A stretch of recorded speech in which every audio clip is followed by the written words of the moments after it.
మా అయ్యగారికి ఆపరేషన్ జరిగింది. ఇప్పుడు ఈ గుడికి ఏర్పాటు చేసుకోవాలనుకున్నాము, కానీ కుదరలేదు. మా అన్నయ్య గారు ఆ నెలలోనే చనిపోవటం, మా పాప డెలివరీ అవ్వటం, అలా ఒక్కదానికి ఒకటి చాలా ఇబ్బందులు పడ్డాము. ఇక నేను ప్రార్థన పెట్టించుకోవాలి అని నేను అనుకోలేదు, విడిచిపెట్టేసాను. నా దగ్గర ఏమో లేదు నా పరిస్థితి అని నేను ఓకలో కూడా అనుకోలేదు. తర్వాత నేను శుక్రవారం ప్రార్థన చేస్తున్నా. అందరూ వెళ్ళిపోయిన తర్వాత నేను ఒంటరిగా ప్రార్థన చేస్తుంటే ప్రభు నాతో మాట్లాడారు. అనేకమైన కార్యములు చేసిన వాడిని ఈ మాసం ఆఖరికల్లా నా ఆరాధనను జరిపించాను. దేవుని స్తోత్రం, హల్లెలూయా.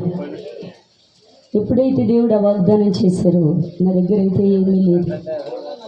నేను ఏంటంటే అమ్మాయి డెలివరీ అవుతాం, ఆమెకు పనిముట్లు నెయ్యని ఇవ్వటం, అలా పరిస్థితి బాగాలేదు. మీరు అనుకోవచ్చు సేవకులు పైకి చాలా కొంగరెక్కల కంటే ముక్కులుగా మీరు ఇస్తారు చూడండి, హల్లెలూయా. కానీ ఆ సేవకుల్లో ఉన్న ఆ వేదన దుఃఖం ఆయనకు మాత్రమే తెలుసండి, హల్లెలూయా. పరిశుద్ధాత్మ దేవుడు నాతో ఆ మాట చెప్తుంగానే నాకు చాలా దుఃఖం వచ్చింది. నిజమే ప్రభువా అన్నానేమో, అందుకే నాకు తెలియపరిచేవేమో. నా దగ్గర అయితే ధనం లేదు, నీ చిత్తం ఎలా చేస్తావు అని. నేను ప్రతిరోజు నాకు అలవాటు ఏంటంటే, నేను సేవలోకి వచ్చిన కాడి నుండి ఎన్ని పనులు ఎక్కడున్నా, నేను బండి మీద వెళ్ళేటప్పుడైనా సరే ఎక్కడ కూర్చున్నా 6 గంటల సమయం నా ప్రభువుకి ఇస్తూ నాకు అలవాటండి. నేను 6 గంటల సమయంలో నేను ప్రార్థన చేస్తాం ప్రారంభించాను. అనుకున్న రీతిలో దేవుడు అనేకమైన బిడలో హృదయాన్ని కదిలింప చేసి నాకు ధనాన్ని ద్వారాలంగా సమకూర్చారండి, హల్లెలూయా. దేవుడు చేసే కార్యాలు బహు బలమైనయండి. నేను అయ్యగారిని హాస్పిటల్కి తీసుకెళ్ళినప్పుడు వారు చూసి చాలా ఉంది, నేను చెప్పట్లేదు, అయ్యగారు చెప్పారు కాబట్టి సమయం ఎంతో లేదు. యేసయ్య కృపను బట్టి వాతావరణం ఎలా ఉంచేది. అక్కడ సంతకాలు పెట్టడంగానే మరలా రెండోసారి వచ్చారు. ఒకసారి పెట్టించుకుని మరలా వచ్చి ఆ సుదులు కొన్ని మరలా ఇంకో సంతకం పెట్టింది, ఎందుకని మంచిది, మాకు కొంచెం బలం ఉండాలన్నారు. అప్పుడు నాకు పెద్ద క్యాక్ వచ్చి ఏమైపోయినా తెలీదు. మా పెద్దల్లుడు గారు మా తమ్ముడు నా దగ్గర ఉన్నారు. ఎంతగా అంటే ఇక్కడ చూస్తే 13 రోజులు పెళ్తండి. అక్కడ చూస్తే హాస్పిటల్లో నిజంగా నరక వేదన ఎలా ఉంటుందో అది మాటల్లో చెప్పలేదు.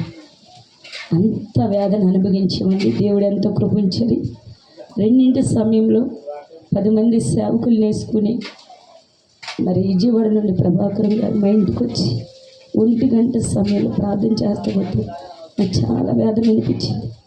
ఎందుకంటే నేను చివరికి ఒక మాట చెప్పి ముగించేస్తాను. మా పరిస్థితి మీకు తెలుసు. నేను కొత్త ఏదో దేశం నుండి రాలేదు. ఈ గ్రామంలో నేను ఉన్నామని నాకు ప్రభు అంటే తెలీదు. నేను మొట్టమొదటిగా ప్రభు అంటే తెలుసుకున్నది నేను జాన్ పాస్టర్ గారును దీని సుశీలమ్మ గారి దగ్గరే తెలుసుకున్నాను. నా కష్టాల్లో, బాధల్లో, వ్యాధుల్లో వారే నాకు తోడుకున్నారు. పట్టెడన్నం వారు అప్పుడు వారికి పరిస్థితి బాగాలే. వారు నూకలన్నం తాలింపు వేసుకుంటే నేను ఇల్లు వాళ్ళ దగ్గర కూర్చుంటే అందులోనే నాకు పెట్టావు. దీపం వెలిగించుకుంటే కృష్ణ లేకపోతే ఆమె బుడ్డిలో ఉన్నది కొంచెం నాకు ఇచ్చింది.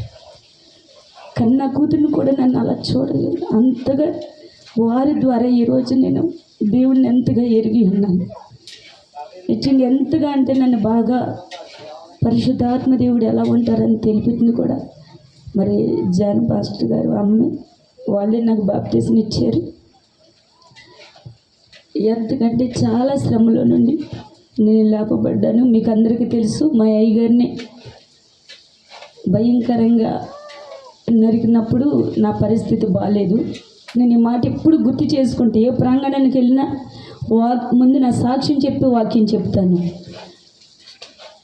ఇంటికి తీసుకుని వచ్చినప్పుడు నా పరిస్థితి ఏం బాగాలే. పట్టెడన్న నా పిల్లలకు కూడా పెట్టుకోలేని పరిస్థితి నాది.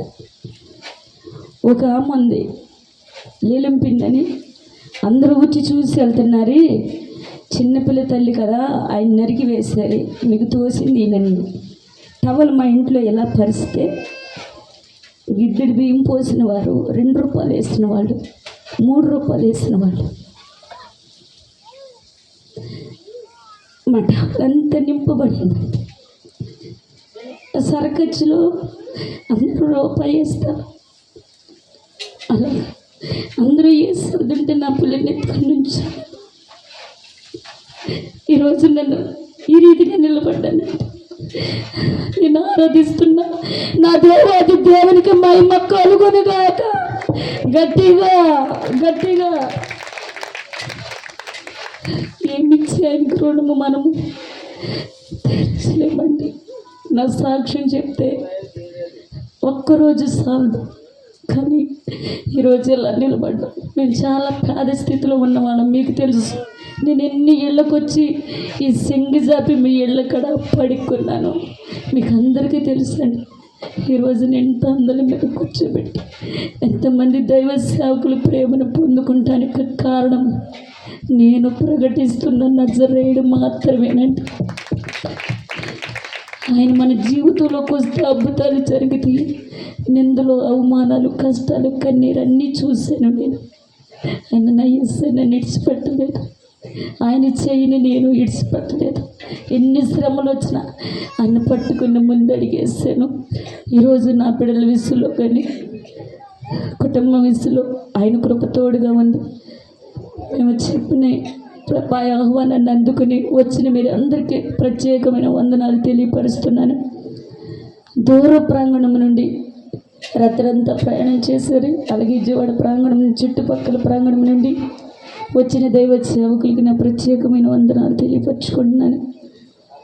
అలాగే మరి సిఎస్సి పాస్టర్ గారు కూడా మా కోసం అయ్యగారు హాస్పిటల్లో ఉన్నప్పుడు తెల్లర్జామున ప్రార్థన చేశారంట.